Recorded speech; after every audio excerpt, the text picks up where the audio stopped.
I got to experience many things at the latest Portland Retro Gaming Expo, and I'm going to share some of my highlights in this video. Had such a blast. Here's a traditional Portland Retro Gaming Expo kind of 80s setup. The Atari Age booth was bigger than ever, and I'm going to be sharing kind of my experiences with the Atari 2600 Plus. They had several homebrews for sale, including one of my own. That's right, Block'em Sock'em for the Atari Jaguar. You were able to go to Albert's booth and play it. And so it is the 30th anniversary of the Atari Jaguar, so there was lots of games, products to buy, homebrews, and there it is. So really cool to see that and much more. Didn't matter really what you were into. Even non-game stuff I'm going to share with you was at the show. And so Portland Retro Gaming Expo, if you don't know, has been around over a decade and a half in the Portland area. And you know what? Amazing show. This year it was kind of cool. You could buy previous year shirts. New logo there. And I'm always happy to contribute to the museum, as my Jaguar and Lynx collection were on display with other people, including my good friend Hans Reuter. A Video Game History Foundation was the one hosting and setting it up. Cool Jaguar kiosk, not mine. But the entire Atari Jaguar collection was on display, including the full setup for the Atari Jaguar dental unit. I did a full video on that with my good buddy. You can check it out. Link in the description. Several promotional items, many of them mine, and really cool. And I picked up some at the show. And so Video Game History Foundation did a great job of telling the story of the Atari Jaguar, and showing some of the some of the advertisement. Do the Math was kind of the most famous one that I remember. But it was really nice to see my games on display, as it means a lot to me. I even have a couple of Atari Jaguar prototypes. One for iWar and the other one for Kasumi Ninja. And yeah, it was just nice to see such a wonderful display. Many people had positive compliments, including Songbird Productions and a good friend of mine, and he's got a great website selling Atari Jaguar and Lynx Homebrew. And so yes, nice to see that. There it is, Lynx 1, Lynx 2, those are mine. As well as one prototype for Robotron 2084, a couple accessories, some aftermarket games, some from Songbird Productions. Yeah, it's just really cool to see. It's just how they displayed it was just awesome, including my Lynx collection. Banner's not mine, but I do believe it's my good friend's Ben's banner. But here it is, Lynx collection with some homebrews, not all of them.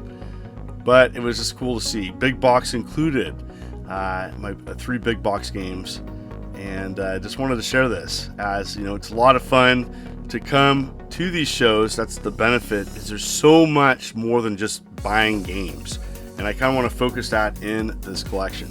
The 2600 Plus was on display. Here it is. This is the 2600 Plus. It's 20% smaller. Have to say the joystick feels really, really nice. Here was Berserk, and they also had Berserk Recharge. They had the VCS on display as well, and there it is. And so the 2600 is updatable with firmware. It does have a load screen. It's not 100% compatible with all 2600 and 7800 games, but they're working on that, and hopefully with future builds.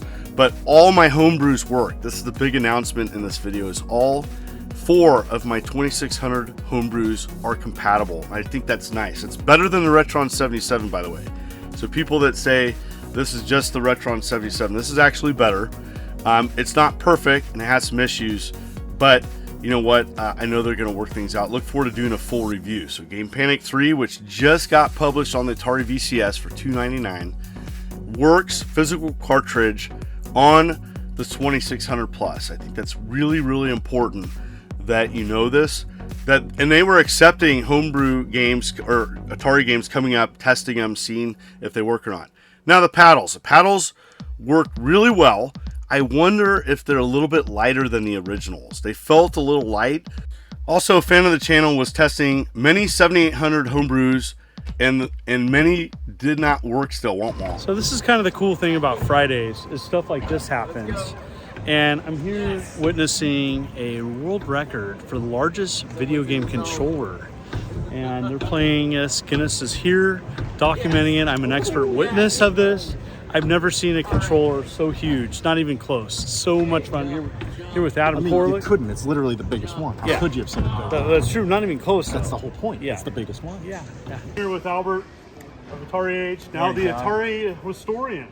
And so Albert graciously helped put Block'em Sock'em on physical, and here it is. He's going to open it up, and you can. I just want to say thank you so much. So doing this, it costs. I'm happy to do it. Yeah, it'll be pretty exciting. All right. Are you ready? Yeah, let's do this. Let's do it. Let's not cut myself.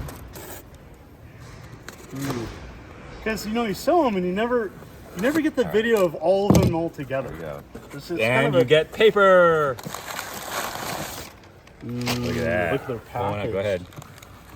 Yes. Oh my goodness. Yeah, that's to protect them so they're not rubbing against each other during shipping. Love it. Or travel. Love that. Look at that. You can open one up? Sure. And all your games have this sticker, right? Yeah, you for have Jaguar, Atari, and the non-Jaguar games have. And what I like about it is you can reseal. Yeah, they're those. resealable stickers. Look at that. Look how awesome this is. That's so nice. Oh my gosh. Yeah, those are nice glossy labels. Here was my setup at the Portland Retro Gaming Expo. I was with my good friends Corey and Betty of Vinyl Bait, with good friend James as well, and we had a blast. Here's my setup. I'm going to be at Torg Gaming Expo in Columbus, Ohio in November, and we'll offer these products as well. I typically offer these in person. Come up and say hi. And you know what? Just a blast. I offer my games on digital USB sticks. I had copies of Atari Jaguar Block'em Sock'em left for Super Nintendo, Genesis, and Super Nintendo. I did a panel with Metal Jesus Rocks and John Riggs talking about the Evercade. It was a blast.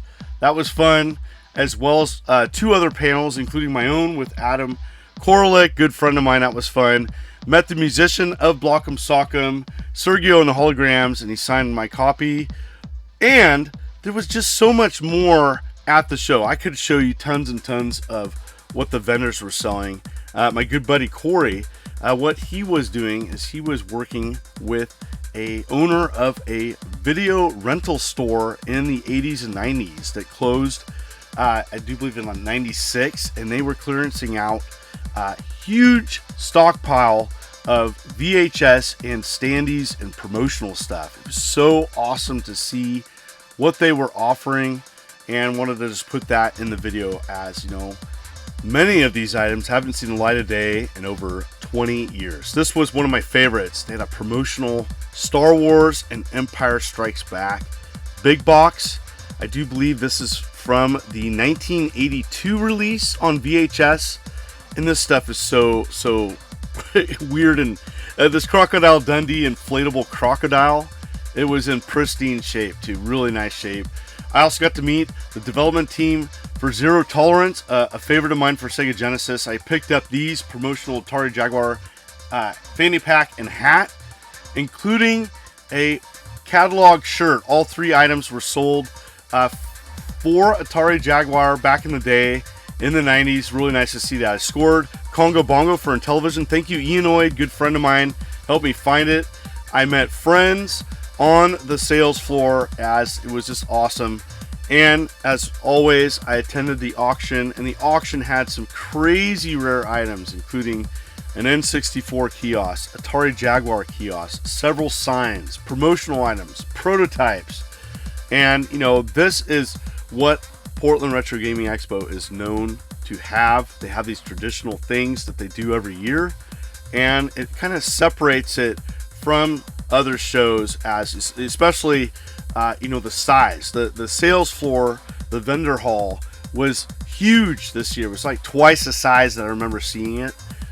It was just impressive, as well as Angry Gamer Nerd was at the expo, as well as donating a couple props from his channel. And here it is, the Tiger handheld and Game Boy prop, as well as script. There was a Virtual Boy kiosk. Oh my goodness, had to get that in video, as super awesome. But I had a blast this year. One of the best shows ever. What's this? No. Yes. No. Yes. No. Yes. Look, he's looking right at you, wanting this stuff. Yes, do it. You know you want to. Come on. No. Yes.